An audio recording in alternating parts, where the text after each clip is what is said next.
want to talk about in this call here is the 7 things your multivitamin should not contain. But before I dive into this, I want to just completely honestly tell you that the first thing is that I actually was a big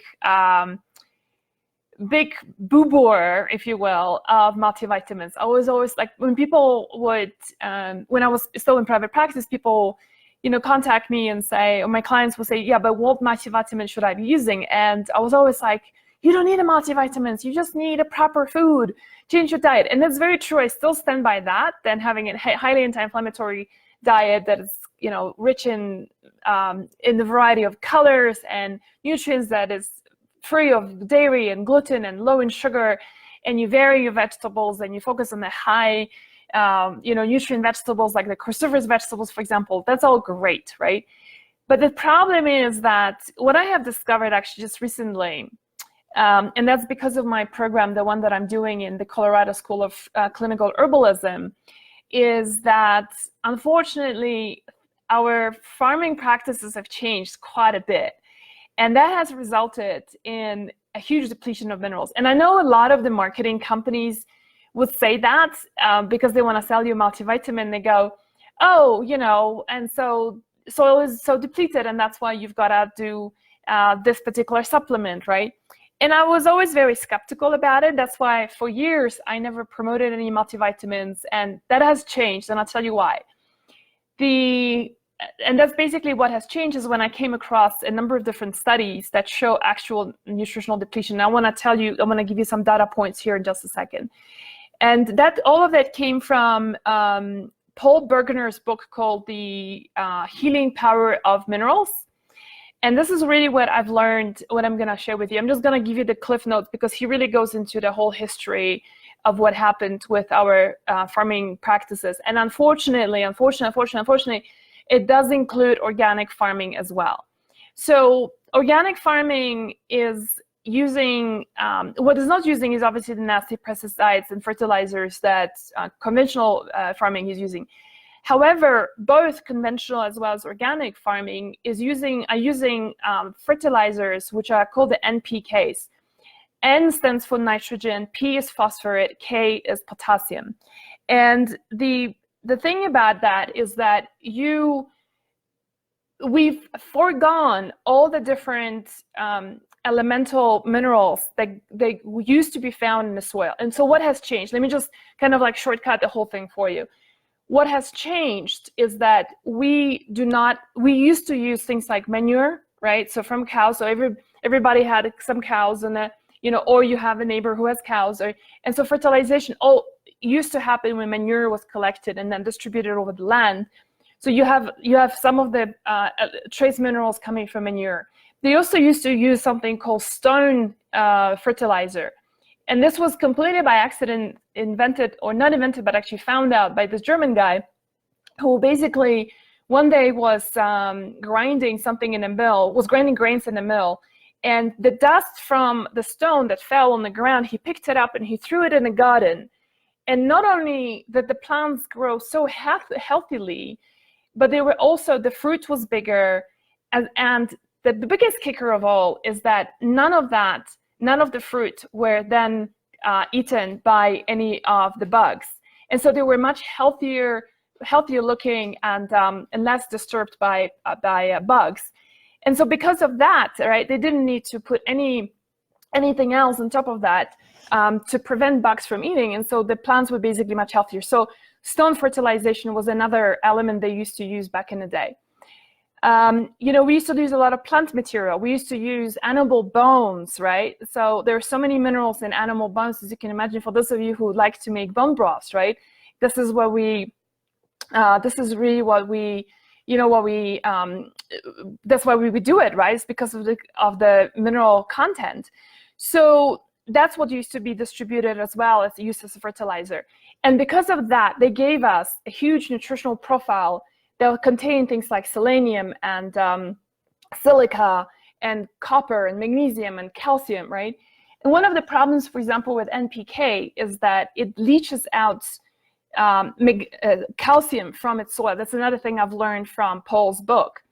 I did a couple of screenshots from the book just to prepare for today's call, and I just want to share with you. He gives this comparison, which is pretty, I don't know, it's pretty depressing in some ways, but I thought, I'll just read this out to you because I do want to share with you some solutions nevertheless.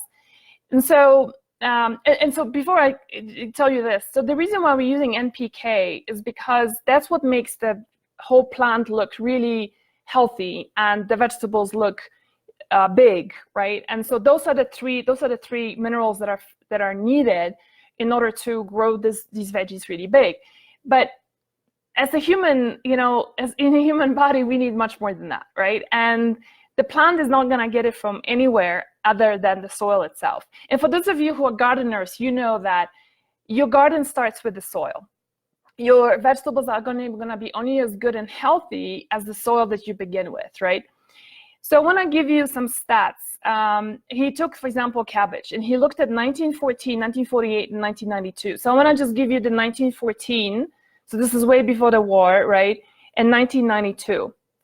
And so cabbage, calcium.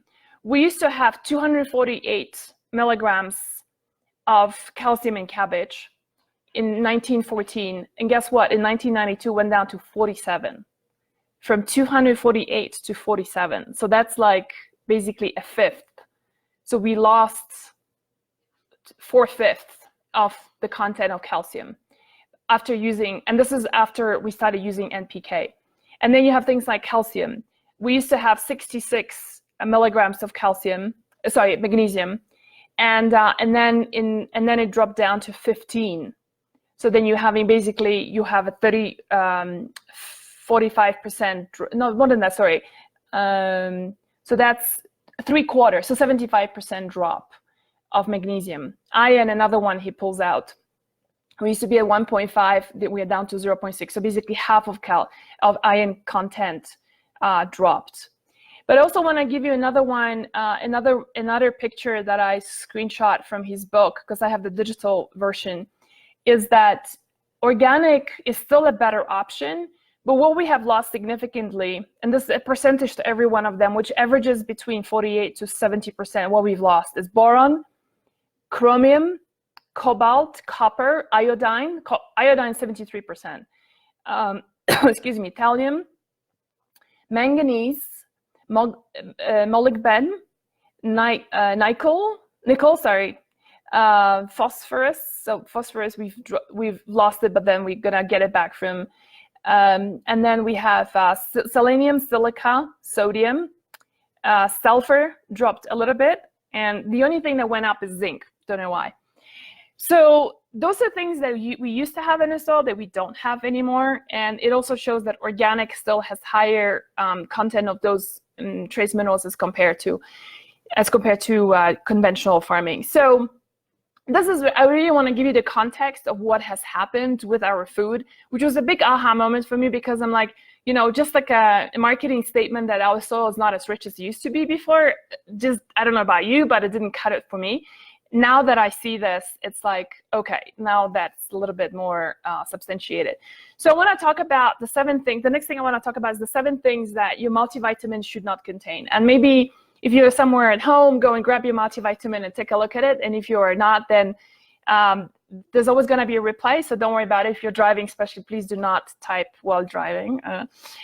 But what you can also do is, if you don't have your multivitamin with you, then just grab a piece of paper or pull up your notes on your smartphone and take some notes. So the first thing we want to pay attention to is that your multivitamins should always, if you're using folic acid in it, if it has this form of vitamin B, then it should not be in a folic acid form, but folate. Okay, folic acid is synthetic and it's highly actually toxic. It doesn't get absorbed properly. I have seen so many prenatal multivitamins that contain folic acid. What a shame it is. It is a significantly cheaper ingredient, but really to do the work that it's required, it needs to be preferably in a methylated form and in a folate form, and never folic acid. So the methylated form would be called 5-methyl tetrahydrofolate. Okay, that's what you need to look out for. Second thing is a dead giveaway if the multivitamin company is spending a lot of money maybe on the marketing side of things, but not really on the actual production and paying attention to what ingredients they're putting in, because people get, I mean, look, it's not your job to know this, right? I mean, like, why would you? I mean, you've got so many other things to take care of. And so neither are you a scientist, but, it has come to a point where we just need to know.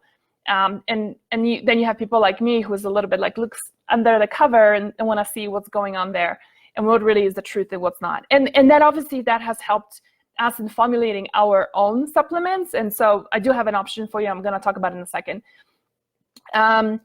So vitamin B12 is another one. If you see cyanocobalamin form, then you know that this is a pretty bad option. Not only is it it's synthetic, it's poorly absorbed, but it's also for people who have MTHFR issues, which is 70% of the population. It's not gonna be absorbed properly. In fact, a lot of people start feeling pretty crappy, digestive issues, and just feeling really off. And so the form that you do want is in a methylated form, which is called methylcobalamin. Okay, that's the vitamin B12 that you do want to look for. And here's an interesting thing is, when you see things like folic acid, things like cyanocobalamin, like I said earlier, it's a dead giveaway that this is not going to be a terribly good company and someone that you really want to trust. No matter what they do, no matter which celebrity is representing them, right? Or no matter what they say in the ads. The second thing is quality of ingredient. You want to look at what kind of magnesium it contains. And I spend a lot of time talking about different types of magnesiums. And so on today's call, I'm just going to mention the magnesium oxide is the one type of magnesium which has got the lowest absorption, only 4% bioavailable, and can cause a lot of digestive issue. But most importantly, it doesn't give you the magnesium that you need. And guess what? About 70 to 80% of our population is magnesium deficient. So really important one to get that right. What you do want to see, the forms that you want to see, it's in a citrate, glycinate form, maybe malate. Okay, malate is very stimulating, so it's a bit of a risky one. The second, another ingredient you want to look out for, so this is number 4. Okay, number 4 ingredient you want to look out for is that they are using titanium dioxide. And the reason why we want to stay away from titanium dioxide is because the Agency for Research on Cancer has categorized this particular ingredient as a possibly carcinogenic to humans. So the reason why they are using titanium dioxide is because it's a great binder, so things don't get caked up. The next thing we want to look at is zinc oxide. Zinc oxide is another, so that's number 5 ingredient of things that you want to look at. If it contains zinc oxide, bad news. It's a low-cost binder, and it reduces the bioavailability of all the multivitamins, all the other vitamins that are in it. But it binds everything nicely together, so that's part of the reason why, it's sometimes better to spend a little bit more money on your multivitamin that uses no binders, and then getting basically more for your buck based on every dollar, because you're actually going to get more nutrients out of a multivitamin like that.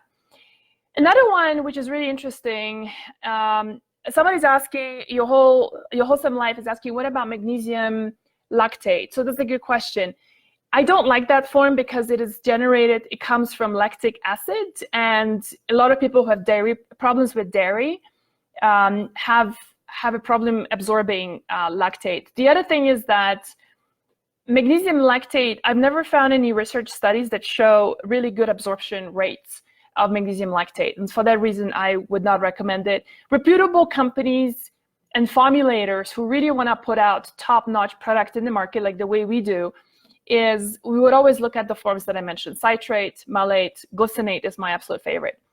Another number 6 factor you want to look out for is, does the multivitamin company only use calcium and nothing else? So, I still remember, every time I talk about it, I always remember this client I used to have who had a full thyroidectomy. So his whole thyroid got removed. And then including his parathyroid, which regulates the calcium levels in your body, and was given calcium supplementation. And within 2 weeks, all his bones were hurting so much, his joints were hurting so much, here, his fingers, he couldn't pick up a pen. And so I immediately asked him to speak to his doctor of reducing that calcium and or incorporating other things. So the doctor didn't want to change anything. So I gave him, just as a supplement, additional vitamin D3, K2, and we upped his magnesium. And the calcium to magnesium, by the way, was a 1-to-1. That's one of the, sorry, I've got an itchy nose today. Is the 1-to-1 ratio that you want to look out for. Some people will say calcium 2-to-1. I feel like we are so depleted in magnesium really can't hurt you, that doing a 1-to-1 is a really good solution. So for calcium, you want a good manufacturer would make calcium combined together with magnesium, vitamin D3, and K2. And lastly, point number 7 about your multivitamin. And if there's some points you guys think that I've missed out, I'm very happy to hear your perspective on things. Tell me what you think.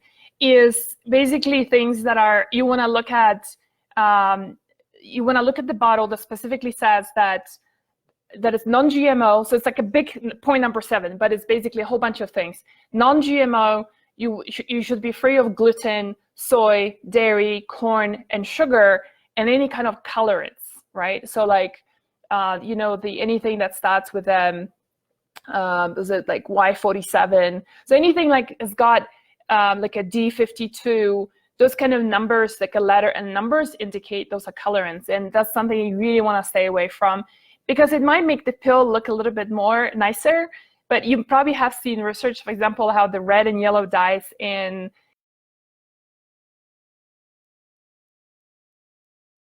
little things like that. You just want to have it as clean as possible. So that is basically, so take a look at how your multivitamin is faring.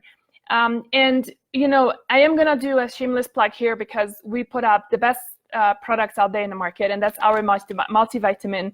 It's called our metabolic multi. The reason why we call it metabolic multi is because not only is it a multivitamin, but it also helps us with metabolism. It regulates our metabolism. And so what it contains is got all the B vitamins, which are really important, obviously with folate, right? We've got chromium, vanadium, and biotin. And so that's part of the reason why we call it a metabolic multi, is because it helps with insulin sensitivity. So for those of you who have blood sugar problems, which so many people do, you're pre-diabetic, diabetic, if you are having if you tend to be really shaky after having carbohydrates, right? You have like a bowl of pasta, even if it's gluten-free, and you're beginning to feel like you're really struggling with your blood sugar balance, then this is a really good indication that chromium, biotin, and biotin is going to help. The other one is that we have a unique compound of different antioxidant amino acids, which is carnosine and lipoic acid. We also have calcium in this. Sorry, we have magnesium. We've got selenium and iodine. The iodine is in small amounts, which basically would mean that it will be okay for patients with thyroid, with Hashimoto's, because the iodine amounts are really minimal. It's got taurine, which is another one of my favorites. It's an amino acid. Taurine is an amino acid that helps you with bile production. And guess what? Bile salts is what binds up estrogens. And by the way, you guys, Estrogen Reset is coming up next week. We are launching, so I'm super excited about it. And having sufficient bile is what helps you to bind up not only estrogens, but also metabolize fats. And guess what? Fat is so important as a precursor for all your steroid hormones. So progesterone, estrogens, cortisol, DHEA, testosterone, all use fats for that. So being able to digest things properly is really important. And then lastly, we also have, we have 2 more things. Molybdenum, which is helps with kidney function, but it also helps with the detoxification process.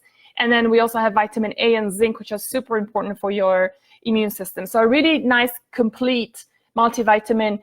Jean, if you could post the link to our store, that would be great. And if you love your multivitamin, stick with it. Just make sure that it complies to all the 7 points that I mentioned on earlier. I hope you find this call helpful today. I'm sorry I won't be able to answer many questions today because I do have to go. I've got somebody right there at the door actually right now, and then I've got a whole bunch of appointments. So a busy day today. I hope this was helpful for you, and I will see you next Friday. Friday. I'm going to be on Friday when I'm going to be talking about estrogen dominance and the new program that we've got in store for you. All right, everybody have a lovely weekend, Instagrammers and Facebookers, and I'll talk to you next Friday.